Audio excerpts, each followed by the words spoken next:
Bismillahirrahmanirrahim. Assalamualaikum warahmatullahi wabarakatuh. Assalamualaikum warahmatullahi wabarakatuh. Innal hamdalillah nahmaduhu wa nasta'inu wa nastaghfiruh wa na'udzu billahi min shururi anfusina wa min sayyiati a'malina. May yahdihillahu fala mudilla lahu wa may yudlil fala hadiya lahu. Wa asyhadu an la ilaha illallah wahdahu la syarika lahu wa asyhadu anna Muhammadan abduhu wa rasuluh. Allahumma shalli ala nabiyyina Muhammad wa ala alihi wa man tabi'ahum bi ihsan ila yaumiddin. Allahumma inna nas'aluka ilman nafi'a wa rizqan thayyiban wa amalan mutaqabbala. Allahumma inna na'udzubika min ilmin la yanfa' wa min qalbin la yakhsha wa min nafsin la tashba wa min da'watin la yustajabu laha. Puji syukur kita panjatkan pada Allah Subhanahu wa taala, selawat dan salam semoga tercurah kepada junjungan kita Nabi besar Nabi Agung Muhammad sallallahu alaihi wasallam. Bapak Ibu, para jamaah sekalian yang mugi-mugi senantiasa dirahmati oleh Allah, pada kesempatan malam hari ini kita diberi nikmat lagi untuk berada dalam majelis ilmu, mengkaji bahasan-bahasan penting dari pembahasan-pembahasan para ulama. Yang pertama kita akan kaji kitab Riyadhus Shalihin karya Imam Yahya bin Syaraf An-Nawawi. Lalu yang kedua kita akan lanjutkan dengan pembahasan masalah fikih dari karya Syekh Abdurrahman bin Nasir As-Sa'di dalam kitabnya Manhajus Salikin sebagaimana tertera dalam buletin yang telah dibagikan. Untuk pertanyaan-pertanyaan pekan lalu, ya silahkan ditanyakan lagi. Untuk lembarannya saya lupa bawa untuk hari ini. Bisa saya nanti jawab pertanyaan-pertanyaan yang baru atau yang urgent untuk ditanyakan. Kalau saya mampu menjawab nanti bisa menulis dan diserahkan untuk kesempatan kali ini. Dan pertanyaan-pertanyaan sebelumnya insya Allah akan dijawab pada pertemuan pekan depan. Baik, saat ini mendengar langsung para pendengar dari Radio Muslim dan juga disiarkan via streaming di Facebook secara live dari fanspage rumaiso.com dan juga yang mendengar juga lewat Radio Darus Shalihin. Mudah-mudahan semuanya juga mendapatkan berkah dan mendapatkan ilmu yang bermanfaat dari kajian kita kali ini. Baik, kita lihat yang pertama. Kita bahas Riyadhus Shalihin, kitab Al-Adhkar dari kitab Imam Nawawi, bab 248, yaitu zikir ketika pagi dan petang hari. Kali ini kita bahas ayat yang kedua. Kemarin kita bahas ayat pertamanya, kita gali-gali pelajaran di dalamnya, kita ambil pelajaran-pelajaran dari ayat tersebut. Sekarang kita lihat surat Toha ayat 130 sebagai dalil tentang disyariatkannya zikir pagi petang. Ya, sebagai dalil disyariatkannya zikir pagi petang. Namun nanti kita akan lihat tafsiran dari Toha ayat 130 tersebut. Monggo dibaca. Zikir dan salat sebelum terbit dan tenggelam matahari. Allah Ta'ala berfirman, wasabbih bihamdi rabbika qabla tulu'i syamsi wa qabla ghurubiha, yang artinya dan bertasbihlah dengan memuji Rabbmu sebelum terbit matahari dan sebelum terbenamnya. Quran surat Toha ayat 130. Wasabbih, bertasbihlah. Kalau disebut bertasbih berarti kita diperintahkan ucapkan subhanallah. Wasabbih bihamdi rabbika, dan pujilah Rabbmu. Berarti di sini kita diperintahkan mengucapkan alhamdulillah, segala puji bagi Allah. Qabla tulu'i syamsi, qabla sebelum, tulu' terbit, asyams matahari. Wa qabla ghurubiha, wa dan qabla sebelum, ghurubiha tenggelamnya. Jadi diperintahkan di sini untuk berzikir dengan bertasbih dan memuji Allah secara umum. Sebenarnya ini dalil umum, bukan hanya zikir pagi petang, namun ini dalil umum yang memerintahkan untuk berzikir sebelum matahari itu terbit dan sebelum matahari itu tenggelam. Nanti kita akan lihat penjelasannya. Sekarang kita lihat pelajaran dari ayat. Pelajaran dari ayat yang pertama, kita diperintahkan meminta tolong kepada Allah dalam bertasbih dan bertahmid, mengucapkan subhanallah dan alhamdulillah. Baik. Yang pertama ini dijelaskan oleh Syekh Abdurrahman bin Nasir As-Sa'di. Kita diperintahkan meminta tolong kepada Allah dengan bertasbih dan dengan bertahmid. Kita diperintahkan meminta tolong dengan bertasbih dan dengan bertahmid. Apa maksudnya tasbih? Tadi mengucapkan subhanallah. Apa maksudnya tahmid? Mengucapkan alhamdulillah. Subhanallah artinya apa? Maha suci Allah. Kandungannya apa? Kita sucikan Allah dari sifat-sifat kekurangan. Sifat-sifat kekurangan, ya, sifat-sifat yang ada pada makhluk, sifat-sifat yang seperti makhluk, atau sifat-sifat yang tidak pantas bagi Allah, kita tiadakan, kita nafikan. Maka dalam mengimani nama dan sifat Allah, para ulama katakan tidak boleh melakukan takwil atau tahrif. Juga tidak boleh melakukan ta'til. Juga tidak boleh melakukan tamtsil. Juga tidak boleh melakukan takyif. Juga tidak boleh melakukan tafwid. Ini disebutkan 5 hal ini oleh Syekh Muhammad bin Jamil Zainu dalam kitabnya Al-Firqatun Najiyah. Ketika membahas tentang masalah nama dan sifat Allah, beliau sebutkan seorang muslim tidak boleh melakukan 5 hal ini kaitannya dengan asma dan sifat Allah. Yang pertama, melakukan ta'wil atau tahrif.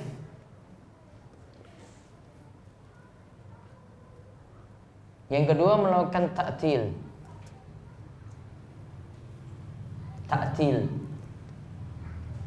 Yang ketiga, melakukan tamsil. Yang keempat, melakukan takyif. Yang kelima, melakukan tafwid. Apa pengertiannya? Sekarang yang pertama tadi apa? Ta'wil. Ta'wil itu merubah makna dari makna yang sebenarnya. Merubah makna. Nanti kalau takwil dalam istilah tafsir beda lagi. Ya, takwil dalam istilah tafsir itu beda lagi. Kalau takwil dalam istilah ilmu tafsir itu artinya menafsirkan. Namun kalau takwil yang para ulama bahas dalam asma wa sifat itu ada yang mengubah makna seperti yang dimaksud. Contoh misalnya, ada sifat istiwa. Ada sifat istiwa. Istiwa itu artinya apa? Istiwa, kata Syekh Muhammad Jamil Zainu dalam kitabnya Firqatun Najiyah tadi, beliau katakan istiwa al-ulu wal irtifa. Tinggi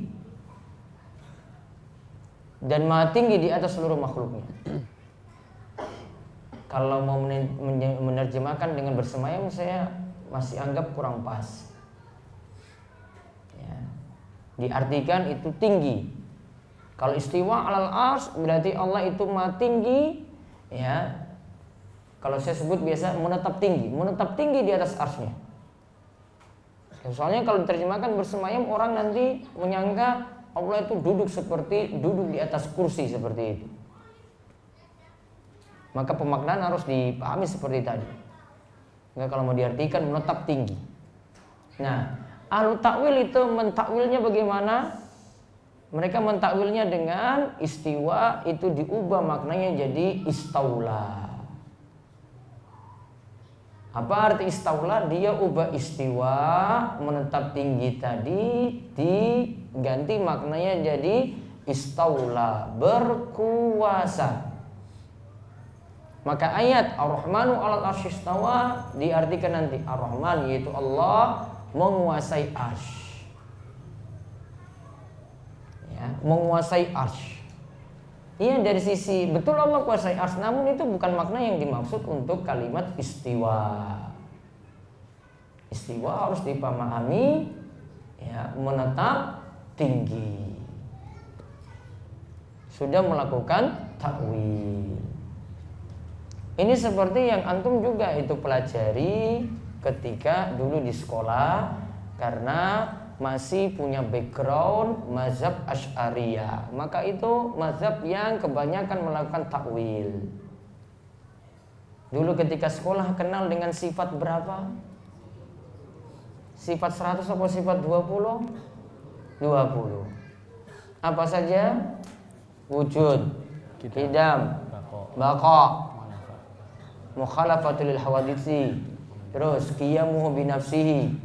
Sampai ada kayak bacaan selawatnya kan, dilakukan ada kan. Di antara sifat-sifat itu ada yang masalah.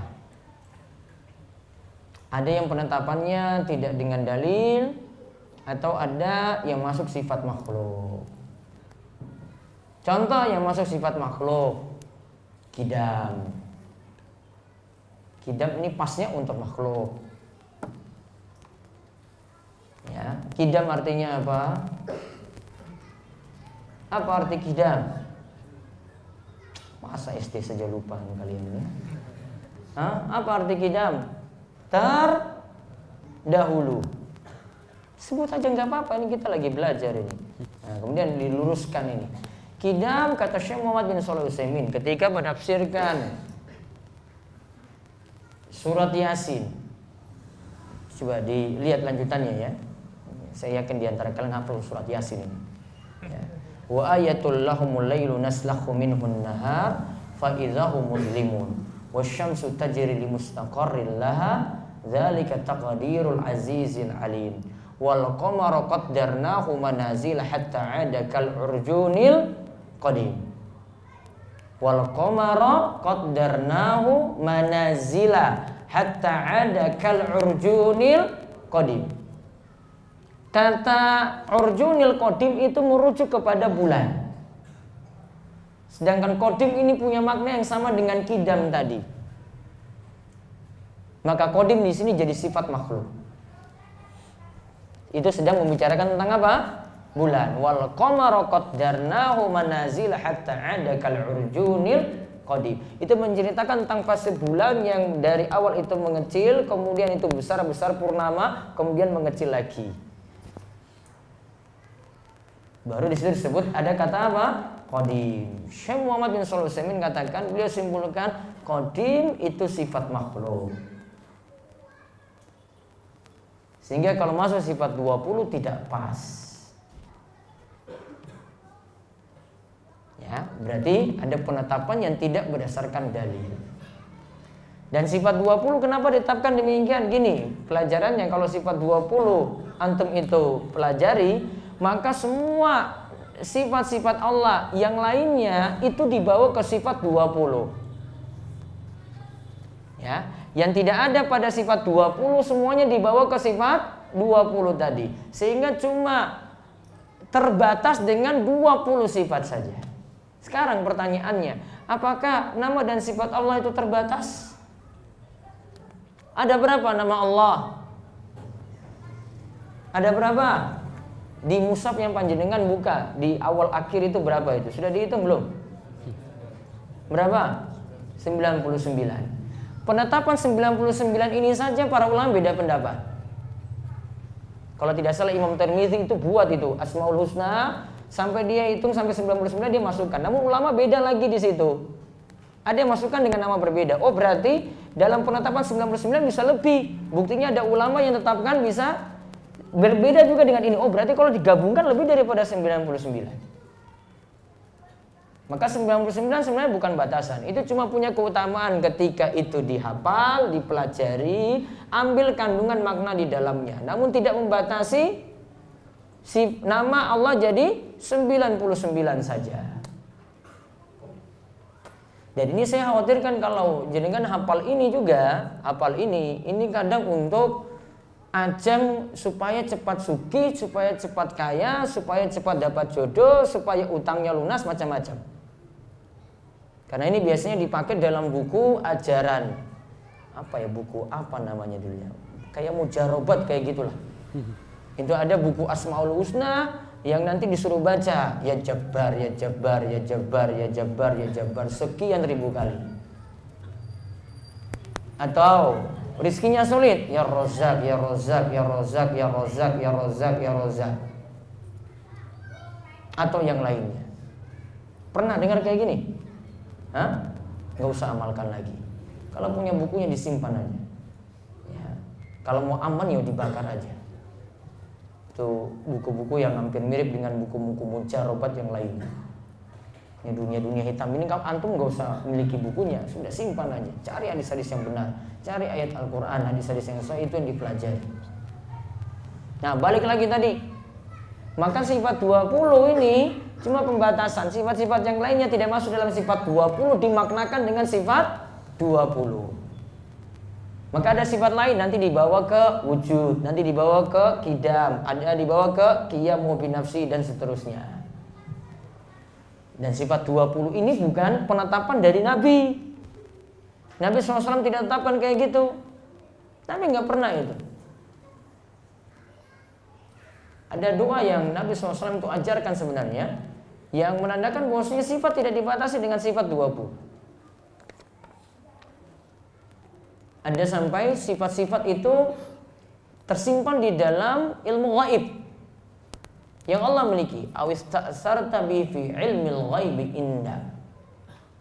Di akhir doanya disebut antaj'al Qur'ana rabi'a qalbi wa nura sadri wa jala husni wa dhahaba hammi. Di awal itu sudah disebutkan tentang sifat-sifat Allah.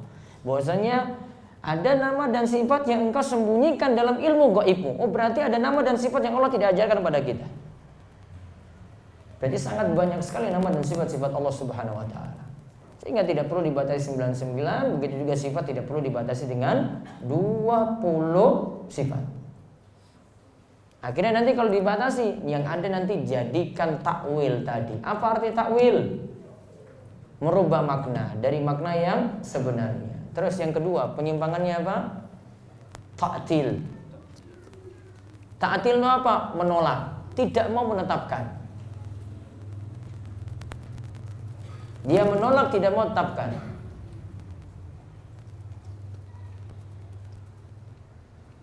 Misalnya Allah tetapkan yadullah, tangan Allah. Ya, saya nggak ibaratkan dengan tangan saya, namun Allah ibaratkan tangan Allah. Ungkap dengan istilah itu, maka yakini saja. Kalau orang yang melakukan ta'til, dia tidak mau gitu, dia tidak mau tetapkan. Awalnya dia punya persepsi terlebih dahulu. Kalau kita tetapkan tangan berarti kita samakan Allah dengan makhluk. Maka tolak itu. Jangan dipahami seperti itu. Maka awalnya dia dari persepsi anggapan terlebih dahulu, ya, bahwa kalau kita tetapkan nanti sama dengan makhluk. Maka dia tolak. Itu namanya apa tadi? Ta'til. Yang ketiga apa? Tamsil. Tamsil itu menyamakan sifat-sifat Allah dengan makhluk. Menyamakan sifat-sifat Allah dengan makhluk. Tadi istiwa, Ar-Rahmanu 'alal arsy istawa, dia misalkan dengan Allah itu duduk di atas kursi. Enggak ada kayak begitu, Ahlussunnah itu meyakini. Dan sebagian kiai atau ustadz yang ingin membahas ini, dia biasanya ingin membatalkan keyakinan Allah di atas sana dengan dia anggapan kayak gini dulu. Oh, kamu yakini istiwa itu di atas ars, berarti kamu yakini Allah itu seperti di atas kursi, dulu di atas kursi. Dia misalkan dulu seperti itu. Itu namanya tamsil. Yang keempat, takyif. Takyif itu membagaimanakan atau menyebutkan hakikat dari sifat-sifat Allah. Menyebutkan hakikatnya itu bagaimana. Panjangnya sekian, lebarnya sekian, dia gambarkan itu. Padahal Allah tidak pernah menggambarkan tadi.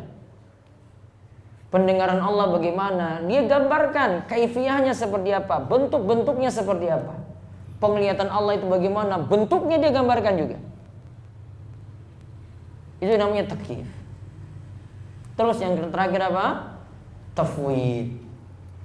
Tafwid itu menyerahkan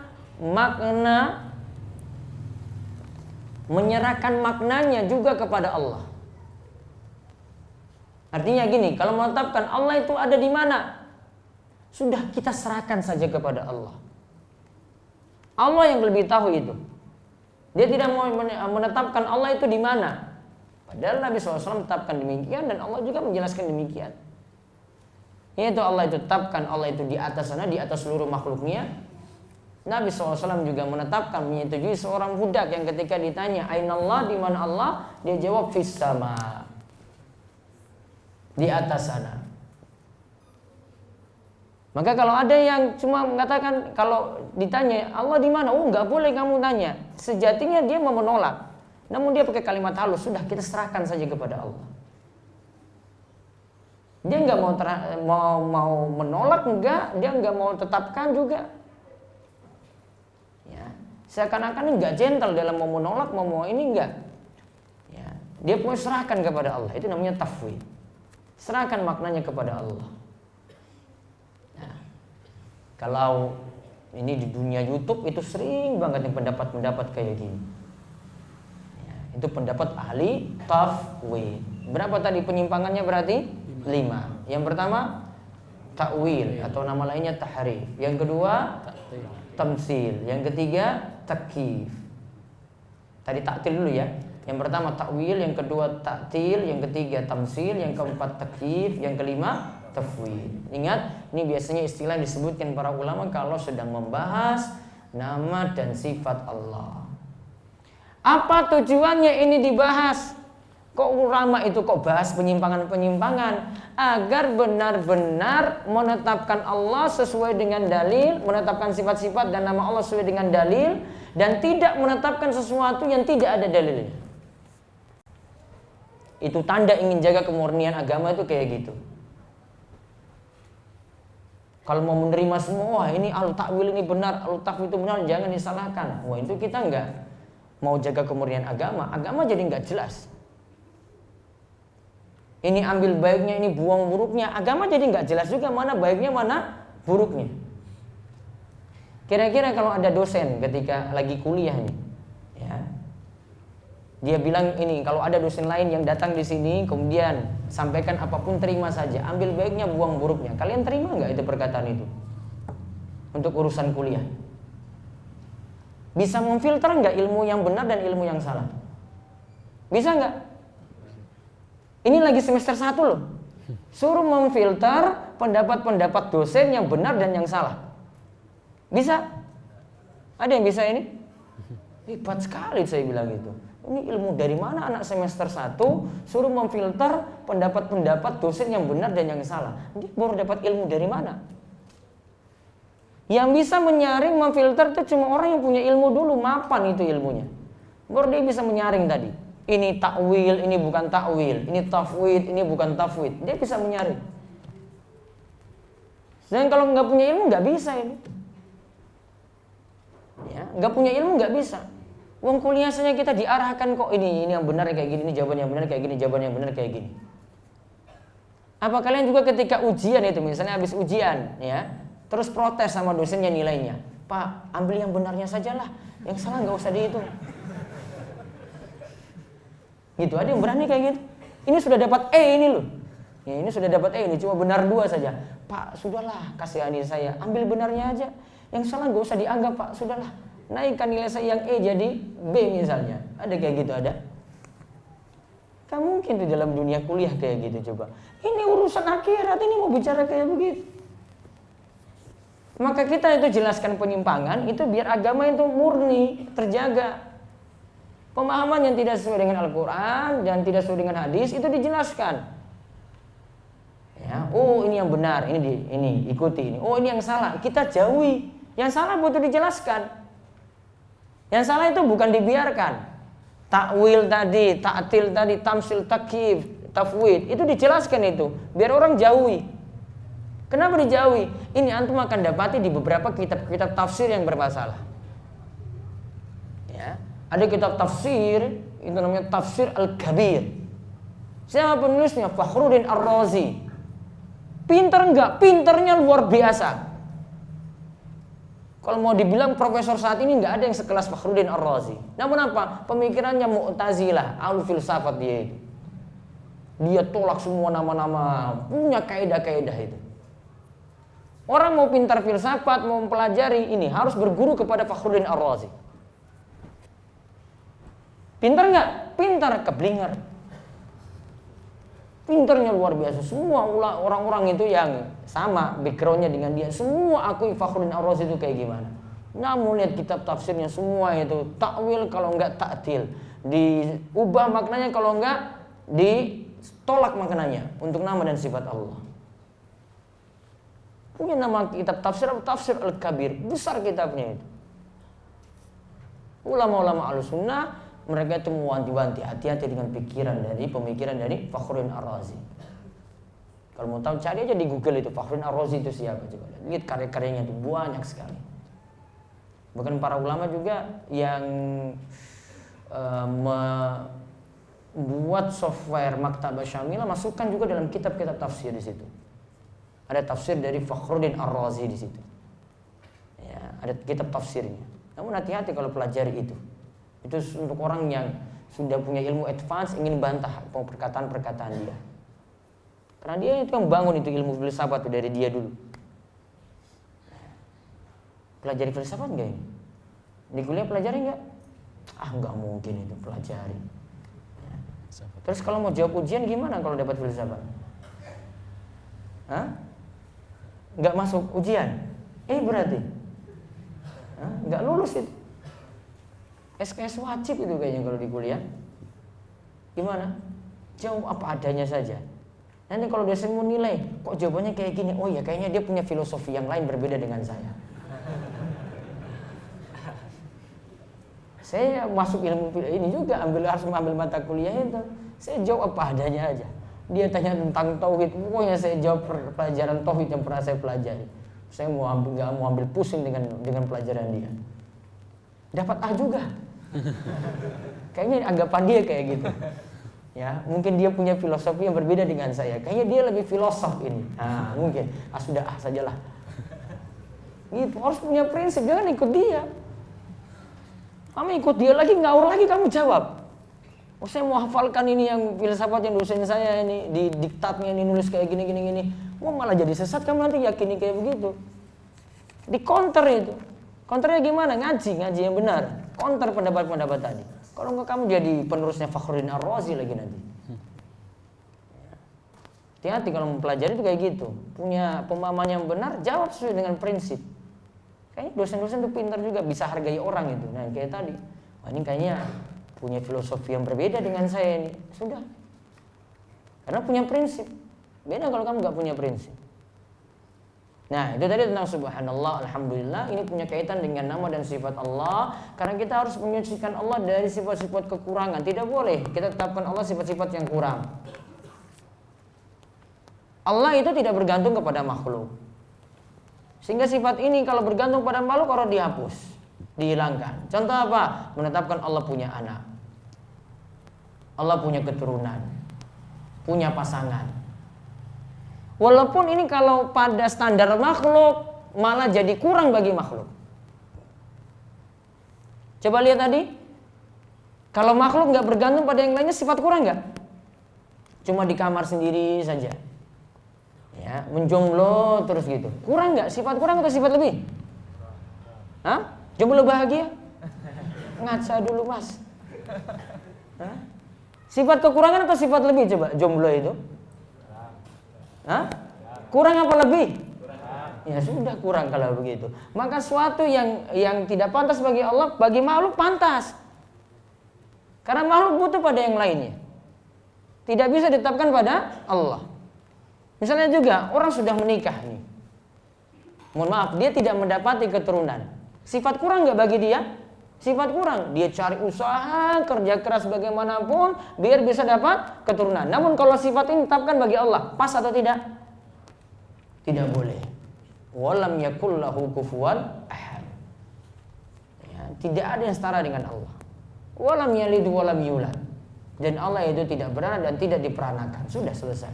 Karena kalau Allah itu beranak dan diperanakan, berarti butuh pada makhluk. Sifat ini tidak boleh ada bagi Allah. Mempelajari asma wa sifat itu seperti itu. Memang kadang dalam beberapa pembahasan penjelasannya itu rumit sekali. Namun dasar-dasarnya kayak tadi. 5 hal ini yang biasanya dipelajari dan itu jadi ilmu dasar dalam asma wa sifat. Tinggal nanti ada pengembangannya. Nah, kemudian yang kedua.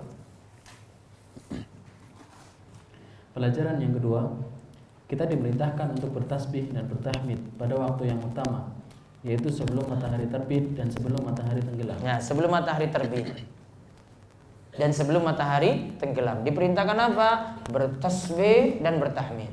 Nah, ulama jadikan dalil ini surat Thaha ayat 130 ini jadi dalil dianjurkannya zikir pagi petang. Kapan waktunya? Nah, sesuai dengan ayat ini. Zikir pagi dibaca sebelum matahari itu terbit. Zikir petang dibaca sebelum matahari tenggelam. Namun tentang masalah waktunya ini sebenarnya dalilnya tidak tegas. Ini bukan dalil tegas. Karena pembicaraannya bukan zikir pagi petang, namun membicarakan zikir secara umum, tasbih secara umum, tahmid secara umum. Namun yang jelas sebelum matahari terbit ya dan sebelum matahari tenggelam ya itu waktu utama untuk berzikir berdasarkan ayat ini. Terus yang ketiga. Yang ketiga, Ibnu Katsir rahimahullah menjelaskan dalam kitab tafsirnya bahwa yang dimaksud dengan ayat di atas adalah melaksanakan sholat subuh dan sholat asar. Itulah yang dimaksud dengan berzikir sebelum terbit dan tenggelam matahari. Berarti ayat ini menunjukkan keutamaan sholat subuh dan sholat asar. Nah, Imam Ibnu Katsir punya tafsiran yang berbeda. Beliau bukan maksudkan zikir biasa. Namun yang dimaksudkan wasabbih bihamdi rabbika qabla tulu'i syamsi wa qabla ghurubiha. Yang dimaksud adalah kerjakanlah sholat sebelum matahari terbit. Sholat apa berarti? Subuh. Dan juga kerjakanlah sholat sebelum matahari tenggelam. Berarti sholat apa? Asar. Berarti ini jadi dalil kita diperintahkan sholat subuh dan juga sholat asar. Adapun ada hadis-hadis yang menunjukkan keutamaan dua sholat ini. Kita lihat ada penjelasan di bawahnya. Ada penjelasan hadis dan penjelasan dari Ibnu Battal. Dari Abu Musa radhiyallahu anhu, ia berkata bahwa Rasulullah sallallahu alaihi wasallam bersabda, "Man shallal bardain dakhala al-jannah." Barang siapa yang mengerjakan salat bardain, yaitu salat subuh dan asar, maka dia akan masuk surga. Taib, hadis Bukhari dan Muslim.